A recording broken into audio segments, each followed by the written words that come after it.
Welcome aboard. Hit subscribe and stay with us. Enjoy watching. If you open Google Earth and search for Nauru, the first thing you see is a small, coral island in the middle of the Pacific Ocean. It is roughly oval in shape. It has a narrow green coastal fringe and a lagoon. It looks, at first glance, like dozens of other small Pacific islands you might find if you were scrolling around in this part of the ocean. Then you zoom in, and you realize that the interior of the island is not green. It is gray, rocky gray and rust brown and pale white, like something scraped clean. There is almost no vegetation in the interior. The topography is jagged and broken, like the surface has been carved out and left behind. It genuinely looks, from satellite altitude, like someone dropped a small piece of the moon into the middle of the Pacific Ocean. This is not a natural state. This is what an island looks like after 90 years of industrial strip mining have removed approximately everything from its surface. The island is called Nauru. It is 21 square kilometers. It is the third smallest country on Earth, behind only Vatican City and Monaco. And this island, which is currently one of the most economically distressed places in the Pacific, with some of the worst public health statistics in the world, was for a specific window of time in the 1970s and 1980s the second richest country on Earth per capita. Richer than France, richer than Japan, richer than almost any country alive at that time. The GDP per capita was somewhere around $50,000 in 1970s money. The reason for this obscene wealth is one of the strangest origin stories in the history of economics. Let me open Google Earth and take a proper look at what we can see. Nauru sits in the Central Pacific, roughly halfway between Hawaii and Australia, in the region broadly known as Micronesia. The nearest significant island is Banaba, about 300 kilometers to the east. The nearest major airport with regular international connections is on Fiji, roughly 1,700 kilometers away. Nauru has its own airport on a narrow coastal strip that circles the island. The airport is functional, but international connections are extremely limited and always have been.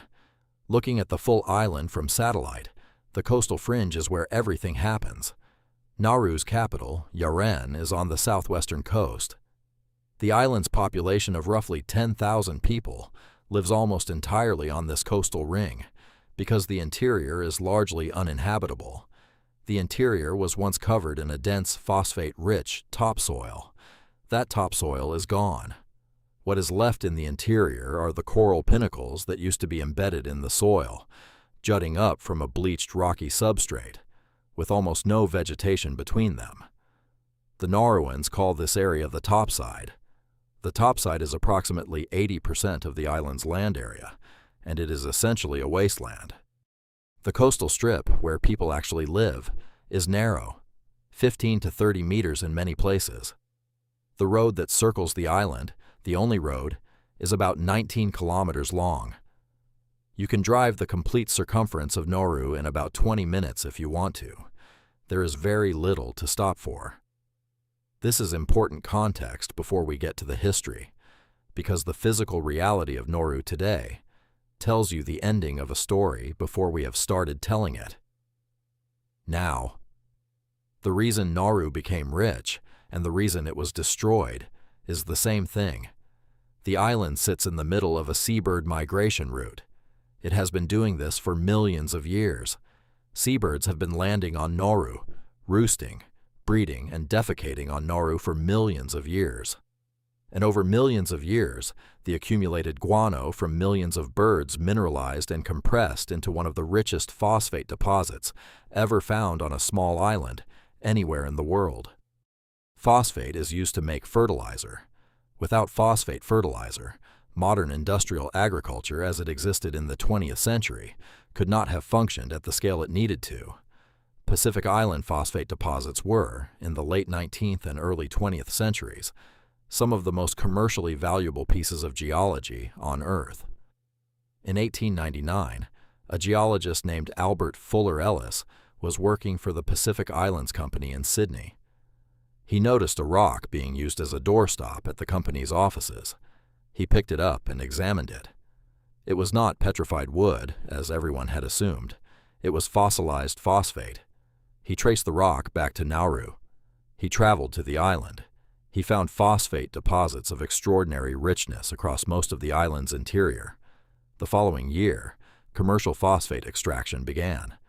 Nauru had been a German colonial possession since 1888. Germany began supervising the mining operation through the Pacific Phosphate Company. When World War I ended and Germany lost its Pacific colonies, control of Nauru passed to Australia under a League of Nations mandate, which was then administered jointly by Britain and New Zealand. The mining continued under British Phosphate Commission control. The extraction was systematic and increasingly industrial. The people of Nauru, who had lived on the island for at least 3,000 years, watched Australian and British mining companies strip their land and take the proceeds. They received almost nothing. The phosphate left the island on ships. The money went elsewhere. This continued for approximately 70 years. In 1967, Nauru was on the verge of independence. The negotiations over what would happen to the phosphate operations were the central issue. The Australian government, facing the end of its administrative mandate, eventually agreed to sell the Nauru Phosphate Corporation back to the Nauruan people for a negotiated price. On January 31, 1968, Nauru became an independent republic. For the first time, the proceeds from the phosphate that was leaving Nauru would go to Nauruans, and for about 20 years, they made extraordinary amounts of money. The scale of the wealth that flowed through Nauru between the late 1960s and the late 1980s is genuinely difficult to process in relation to the size of the country. At peak production, Nauru was exporting about 2 million tons of phosphate per year. With phosphate prices rising sharply in the 1970s, following the global oil crisis and the surge in demand for agricultural fertilizers, the revenues were enormous. By 1975, Nauru had a GDP per capita of approximately $50,000. In the same year, the United States GDP per capita was around $7,000. France was around $6,000. Japan was around $4,000. Nauru was richer per head than any of them by a factor of 7. The government of President Hammer de Robert responded to this wealth by eliminating essentially every burden from Nauruan life. Income tax was abolished. There were no taxes of any kind on Nauruan citizens. Healthcare was free. Education was free. The government subsidized electricity and water. There was a welfare system that meant Nauruans who did not want to work did not have to, and many chose not to. The mining operations were staffed largely by workers imported from other Pacific islands, the Philippines and China, because Nauruans did not need the wages. The government built infrastructure, a hospital, schools, government buildings, a luxury hotel, an airline, Air Nauru, which at its peak served destinations across the Pacific and Southeast Asia with a fleet of jets. The national airline of a 21-square-kilometer island with 10,000 people had international routes. They also invested. The Nauru Phosphate Royalties Trust was established to hold money for the future, for the moment when the phosphate eventually ran out. At its peak, the trust was estimated to hold around 1 billion Australian dollars. The interest income alone was projected to fund the government indefinitely once the phosphate was gone. And then there were the investments that were less successful. The government bought commercial real estate in Melbourne, Australia, as a long-term investment. This made some sense. They bought an office tower in Nauru House. They bought another building, then another. The strategy mutated from investment into something that looked more like spending. The government began making investments that were, in retrospect, catastrophically bad. Hotels in Hawaii that failed, property deals in India that collapsed, a shipping line, various other ventures that produced losses, and then there was the musical. In the early 1990s, the Nauruan government invested in a stage production in London's West End. The show was called Leonardo, A Portrait of Love. It was a musical about Leonardo da Vinci. It opened in 1993 at the Strand Theatre in London. It starred John Nettles, who was known at the time as Inspector Morse. The production cost approximately £2.5 million.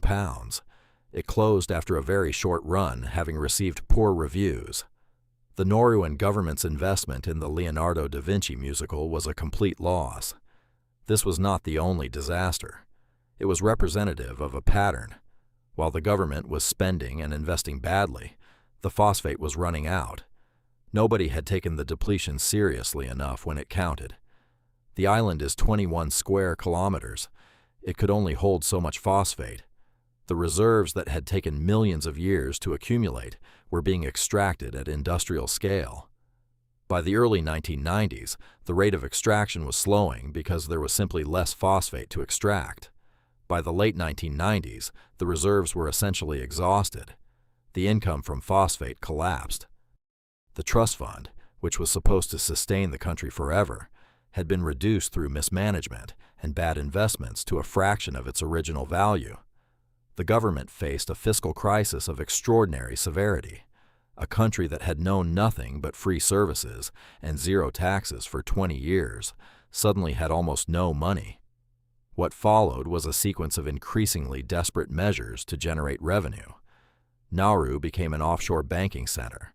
It sold banking licenses with almost no regulatory requirements.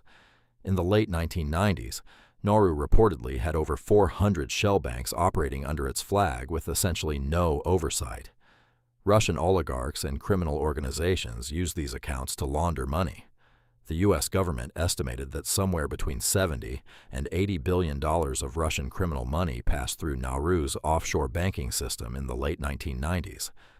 When international pressure eventually forced Nauru to tighten its banking regulations, the offshore banking revenue largely disappeared.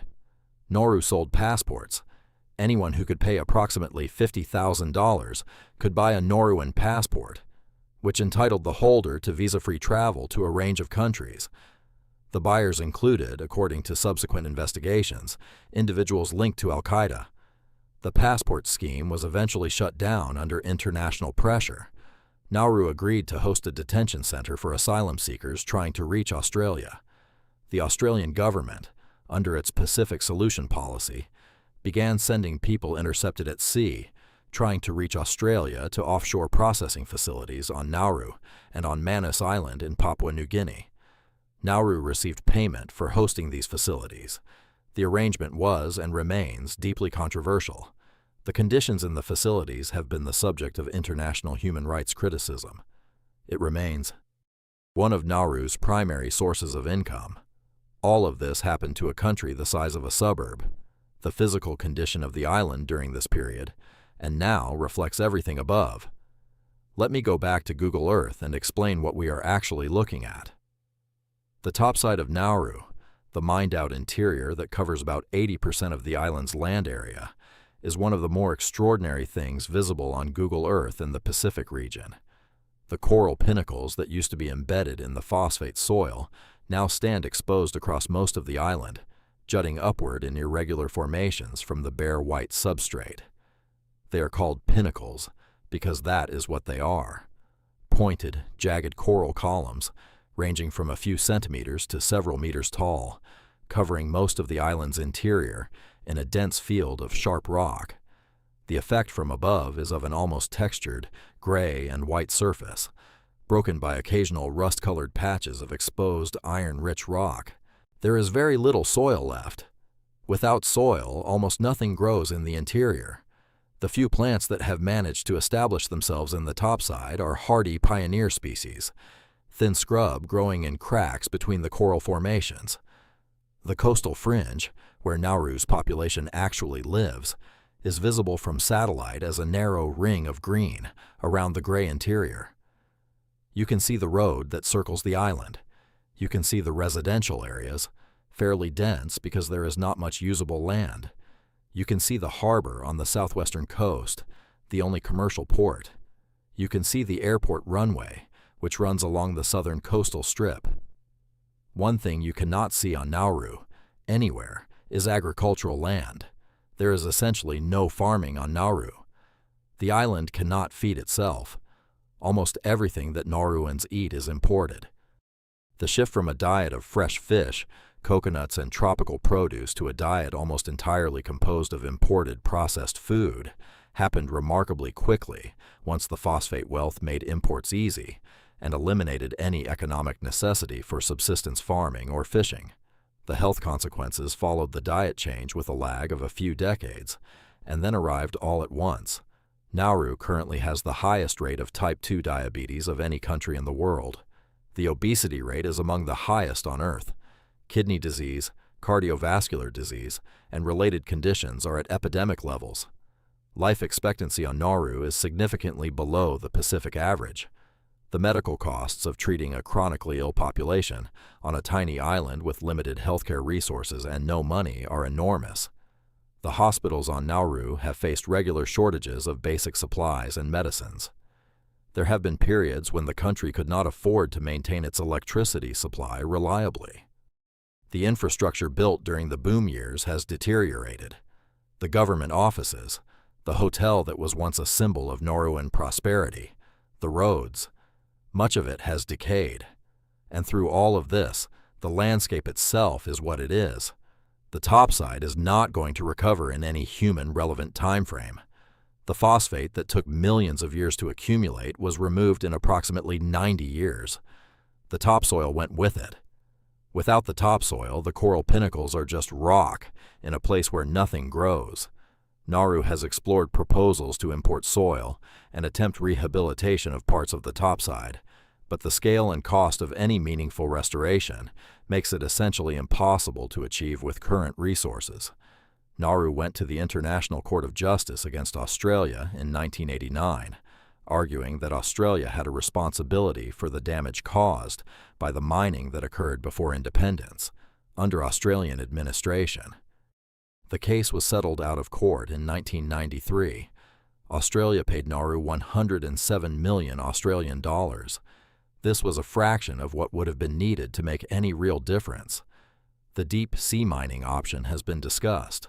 The waters around Nauru's exclusive economic zone contain polymetallic nodules, the same kind of seabed mineral deposits that several Pacific nations have been looking at as a potential revenue source.